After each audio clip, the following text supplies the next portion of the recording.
Hey Geometry, we are talking about special lines and triangles today. I think we're doing this for 2 days. Let me look. Yep, special lines and triangles, so today and tomorrow. Different concepts with special lines and triangles, but special lines and triangles nonetheless.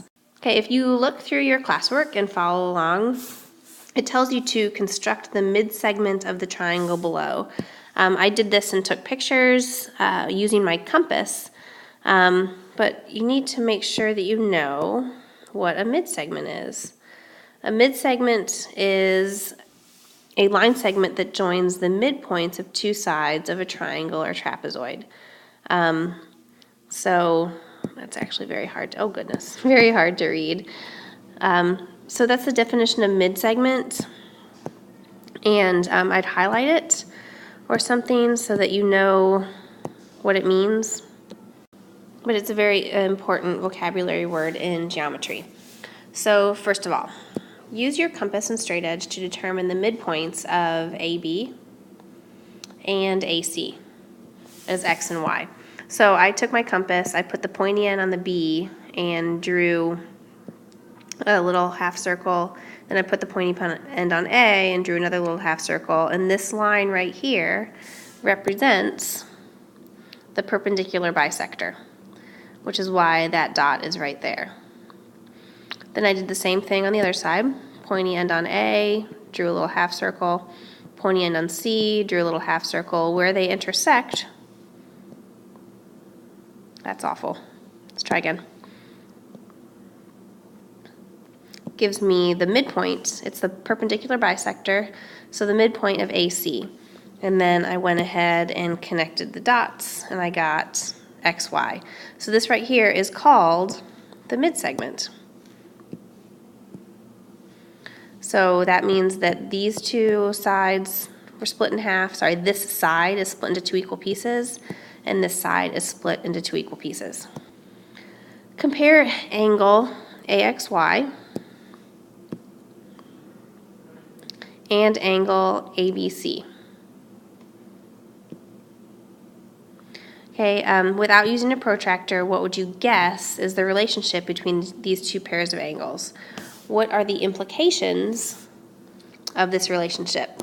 So you're guessing that these are congruent. They look congruent. We don't do anything by looks, but we're going to prove it later, don't worry. And if those two are congruent, that means that they're corresponding. When corresponding angles are congruent, the lines that they're attached to are parallel. So these two angles are congruent, they're corresponding angles, therefore line XY and line segment BC are in fact parallel, which means these two angles are congruent, which means angle 1 plus angle 2 is equal to 180, angle 3 plus angle 4 is equal to 180, and that's really all that means. I think I got them all. Very cool. Those three things right there are what you need to know about this slide and what I need you to remember to apply to problems that we're going to do later. Note that though we chose to determine the midsegment of AB and AC, we could have chosen any two sides to work with. Okay? We chose AB and AC, but we could have chosen any sides of that triangle. I could have drawn the midsegment like this. I could have drawn the midsegment like this, but we chose to draw it like that. Okay? What we're going to learn about midsegments is true for any midsegment that we would draw in a given triangle. The midsegment of a triangle is parallel to the third side of the triangle and half the length of the third side of the triangle. So we just talked about it being parallel. Now we're going to talk about it being half the length of the third side of the triangle. We can prove these properties to be true. Continue to work with the figure from the opening exercise. Okay, so you should have drawn that midsegment in your opening exercise triangle, and we're going to look at it for the next, I think, 10 questions. Okay, so given that segment XY is a midsegment of triangle ABC, we're going to prove that the midsegment is parallel to the third side, and we're going to prove that the midsegment is half the length of segment BC. So construct the following, which I've already done for you. You can go ahead and construct it on your own. Construct the following. In opening exercises, draw a triangle YGC according to the following steps. First, extend segment XY to point G so that YG equals XY. So I drew a really long line here. Then I took my compass and I put the pointy end on Y, measured it to X, and then I swung it around and found where the circle crossed my new line G, put a dot and erased everything else. So I just constructed triangle YGC. Okay, so this segment is equal to that segment. What is the relationship between XY and YG? Explain why. They're equal because we constructed them that way. What is the relationship between angle AYX and angle GYC? They're also equal because vertical angles are equal in measure. So I've marked it, and on the next few slides you'll see that I use the same markings because once we've said something, we can use it. What is the relationship between AY and YC?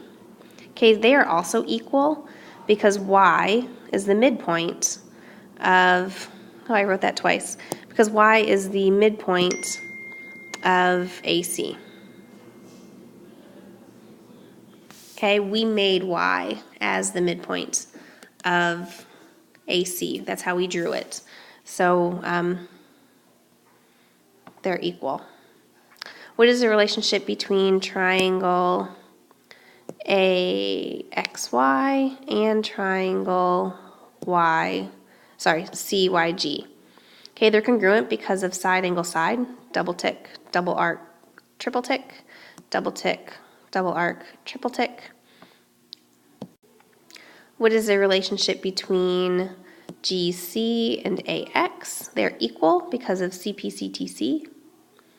And then since AX equals BX, and AX equals GC, we can substitute and say GC equals BX. So GC equals BX because of substitution. And everything's marked.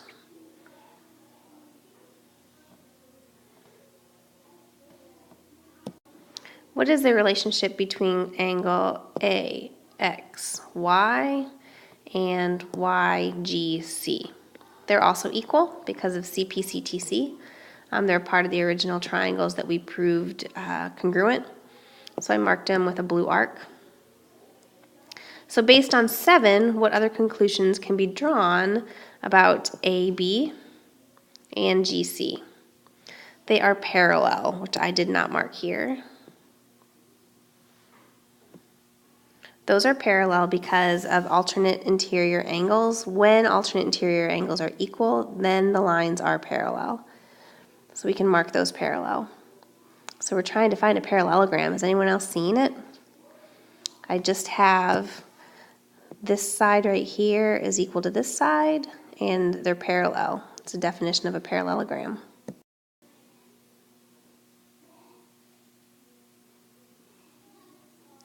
What conclusion can be drawn about BXGC?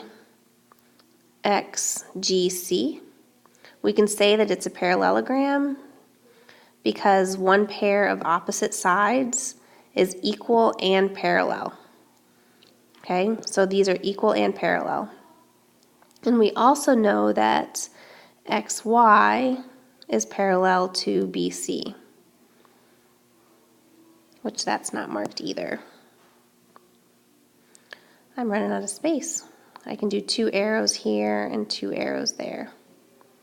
So based on 9, what relationship between XG and BC? XG is equal to BC, so I highlighted it because I was running out of tick marks. Opposite sides of a parallelogram are equal. Once we said that this was a parallelogram, we can say that the opposite sides are equal. Okay, since YG is equal to XY, XG is 2 times XY. And we know that because of substitution. And then this means that BC is also 2 times XY because of substitution. BC is equal to XG. And then we can divide both sides by 2, and we get XY is 1/2 of BC. That's really one of the things that we're going for. Cool. So we have steps 9 and 13 gave us our proof statements. All right, let's try some exercises. Apply what we've just learned about the properties of midsegments to solve the following exercises. So this right here is our midsegment because these two are congruent and these two are congruent. So you know this is our midsegment of this. This is half the length of this, so we can say that x is 15. And the perimeter of triangle ABC, we've got 9 and 9, 10 and 10 and 30. So 9 plus 9 plus 30 plus 10 is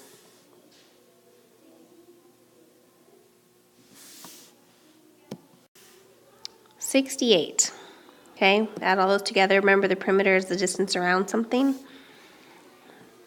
Okay, let's look at number 2. Here we also have a midsegment.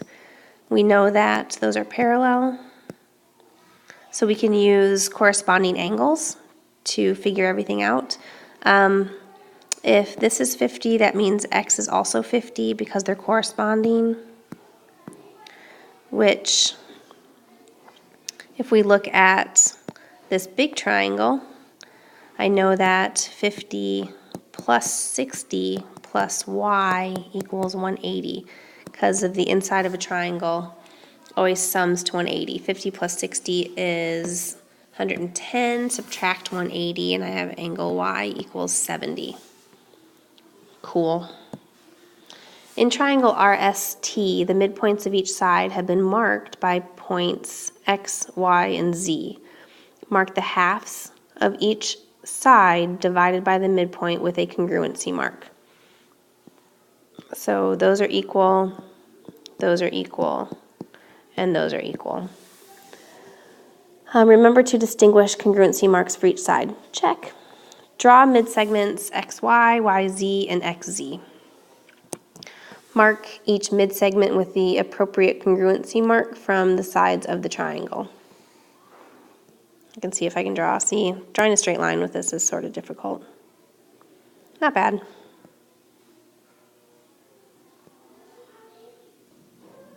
So here we have our little triangle inside.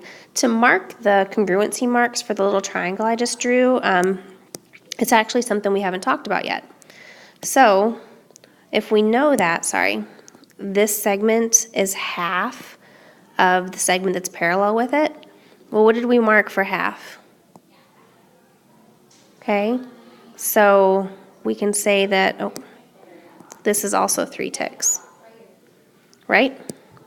Here I have this segment is half the length of this total segment, so I can give this as a 2 congruency mark, and this one as a 1 congruency mark. Okay, what conclusion can you draw about the 4 triangles within triangle RST? I've got 1, 2, 3, 4. Each triangle has single, double, triple, single, double, triple, single, double, triple, single, double, triple. So we can actually say that all 4 triangles are congruent because of side, side, side. Pretty amazing. Oh, what conclusion can you draw? We just did that. All 4 triangles are congruent because of side, side, side. We have to name the triangles in the right order now. So just pick like single, double, triple, right? Triangle RXY, triangle YZT, triangle XSZ, and finally triangle ZYX. State a correspondence with triangle RST and any one of the four small triangles. Now RST is the biggest triangles. So we're just looking for a correspondence, not a congruence. Part B, just to keep with what we were saying, state the appropriate correspondences among the four triangles. For triangles within triangle RST, now RST, sorry. Now we're stating a correspondence between triangle RST and any one of the four small triangles. So we're just naming them in the appropriate order. And let's go ahead and try that.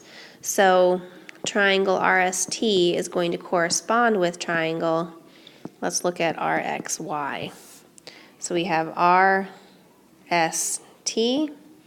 and let's look at RXY.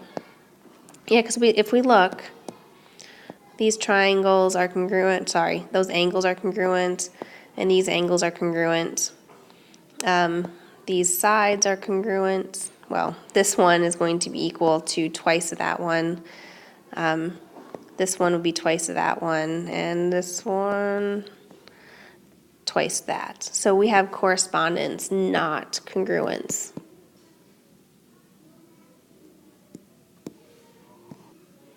Find X.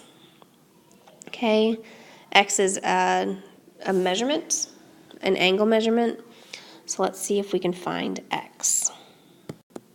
Okay, what do we know? If I look at these two parallel lines and the transversal, so parallel lines and the transversal, it looks to be as though this should be 61 degrees. That's bad. Sorry, 61 degrees. Right, now if we look at, this is going to be a mess.